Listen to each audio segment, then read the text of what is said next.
दोस्तों आज के इस वीडियो में हम डिस्कस करने वाले हैं आपके BSc third year 5th semester zoology के यूनिट 5th, जिसमें कि हम मोलस्का के एक स्पीसीज पाइला के रिस्पायरेशन के बारे में डिटेल से जानेंगे। तो आज के हमारे इस वीडियो का टॉपिक है रिस्पायरेशन इन पाइला। तो वीडियो स्टार्ट करने से पहले हमारे जो नए व्यूवर्स हैं, जो हमारे चैनल पर नया हैं, उनको बता दें कि पाइला से जुड़े हुए इसके मॉर्फोलॉजी और जितने भी आपके जूलॉजी फर्स्ट से जुड़े हुए फर्स्ट, सेकंड, थर्ड और फोर्थ यूनिट है और यूनिट जो 8 है उससे जुड़े हुए वीडियो मैंने पहले ही अपलोड कर रखे हैं और उस वीडियो का जो लिंक है आपको नीचे डिस्क्रिप्शन बॉक्स में भी मिल जाएगा। और आप हमारे चैनल के प्लेलिस्ट में जाएंगे तो प्लेलिस्ट में आपको यूनिट वाइज हर एक टॉपिक मिल जाएगा। और आपके लिए एक इम्पॉर्टेंट इन्फॉर्मेशन और भी है, आने वाले दिनों में मैं सेकंड पेपर स्टार्ट करने वाला हूं। तो अगर आप चाहते हैं कि मैं सेकंड पेपर स्टार्ट करूं तो प्लीज़ आप कमेंट करके हमें बताइएगा।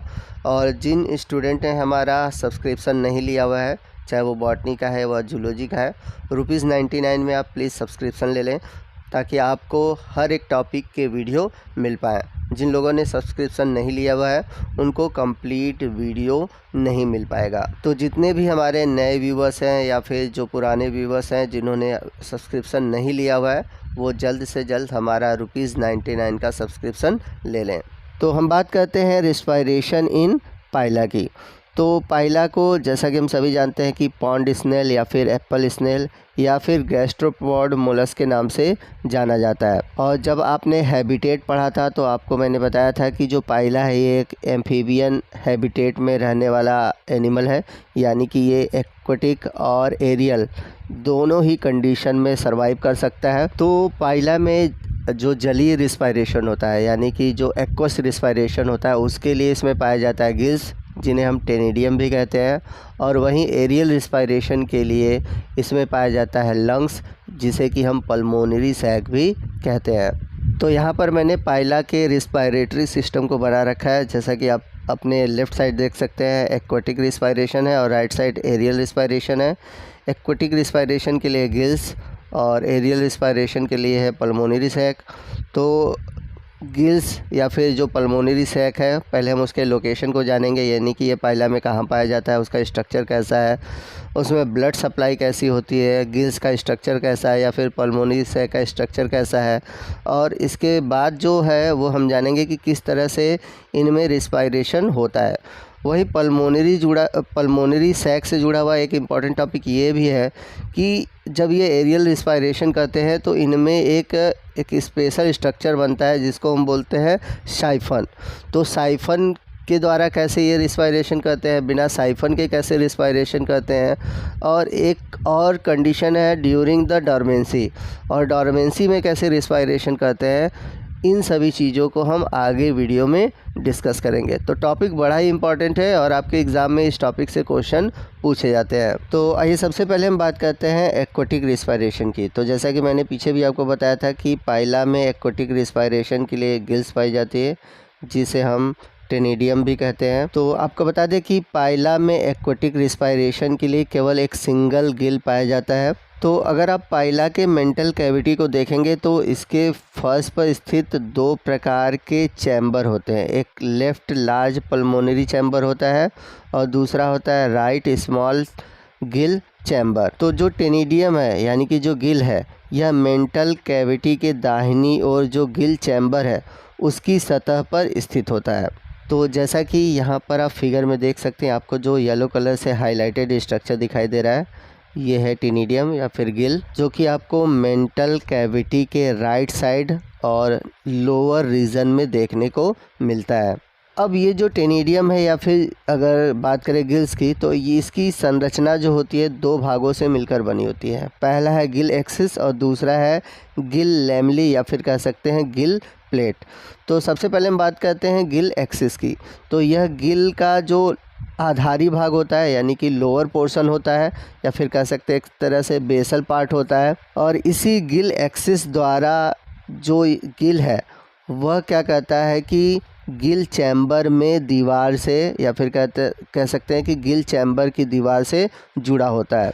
तो यहाँ पर इमेज में आप देख सकते हैं, ये आपको गिल एक्सिस दिखाई देगा और गिल एक्सिस एक लंबा सा स्ट्रक्चर है और इसी के द्वारा मेंटल कैविटी की दीवारों से जुड़ा होता है। दूसरा है गिल प्लेट। तो आप देख सकते हैं कि गिल एक्सिस से निकले हुए कई सारे प्लेट नुमा संरचना दिखाई दे रहे हैं, जिनका डिटेल स्ट्रक्चर आगे आप देख सकते हैं ये बना हुआ है, और इसके बारे में अभी मैं आगे आपको बताऊंगा।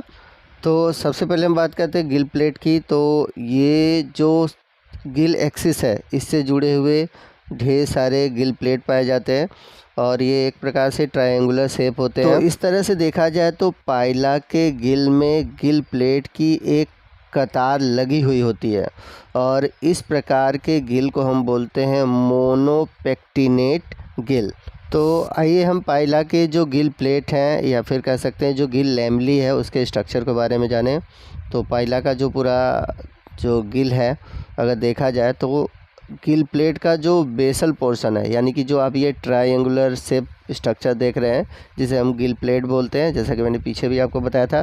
तो ये जो गिल प्लेट होते हैं वो अपने बेसल पोर्शन से गिल एक्सिस पे जुड़े होते हैं, और गिल प्लेट आगे की ओर जैसे जैसे जाता है यह सकरा होता जाता है, यानी कि नैरो होता जाता है। तो पीछे की तरफ ब्रॉड होता है और आगे की तरफ ये जाकर सकरा हो जाता है।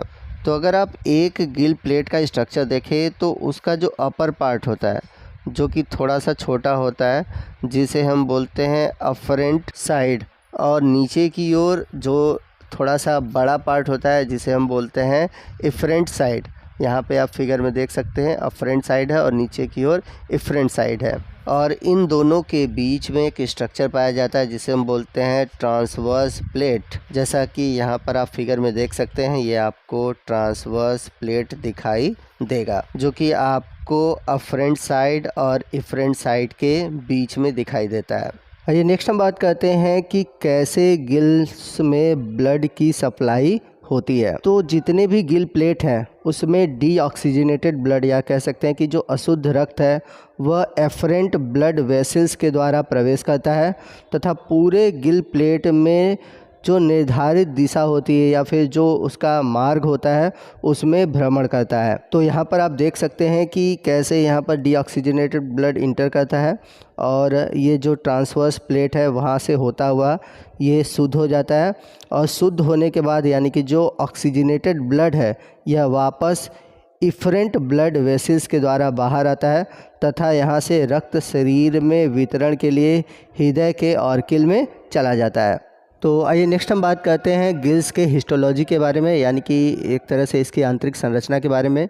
तो प्रत्येक गिल प्लेट जो होता है वह एपिथेलियम कोशिकाओं के 2 स्तरों से बना होता है, और ये दोनों ही स्तर एक दूसरे से मध्य में उपस्थित सक्रिय स्थान के द्वारा पृथक रहते हैं।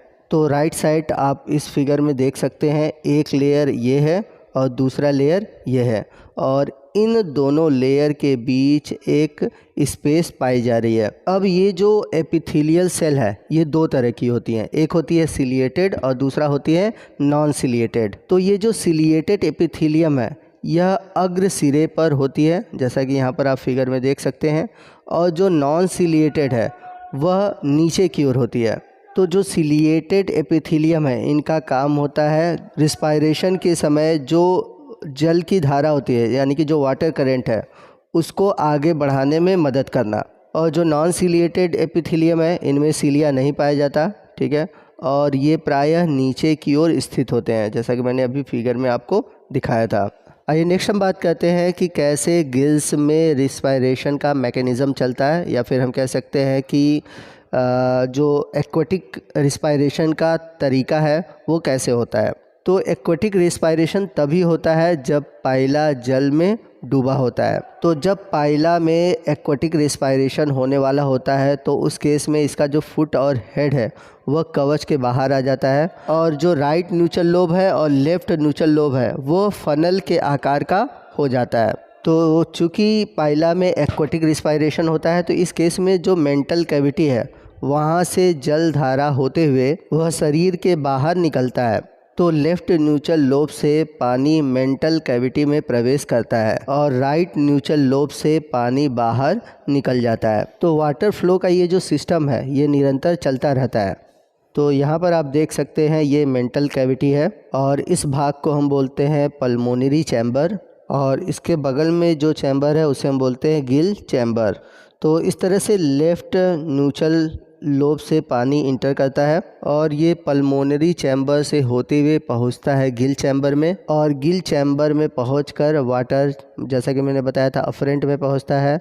फिर अफरेंट के बाद होता हुआ वो इफरेंट से निकल जाता है, जिससे कि डीऑक्सीजनेटेड ब्लड ऑक्सीजनेटेड ब्लड में बदल जाता है। तो आइए देखते हैं कि पानी का जो रास्ता है वह पाइला के अंदर किस तरह से होता है। तो सबसे पहले लेफ्ट न्यूट्रल लोब है, पानी वहाँ से होता हुआ पहुँचता है पल्मोनरी चैम्बर में। पल्मोनरी चैम्बर से होता हुआ ये पहुँचता है इपिटीनिया में। तो इपिटीनिया के ऊपर से बहते हुए पहुँचता है ब्रांचल चैम्बर की ओर। ब्रांचल चैम्बर से पहुँचता है गिल लैमेली में। गिल लैमेली से होता हुआ ये बाहर निकलता है राइट न्यूट्रल लोब में, और राइट न्यूट्रल लोब से वाटर जो है बाहर की ओर चला आता है। तो इस तरह से पानी का सर्कुलेशन पाइला के बॉडी में होता रहता है।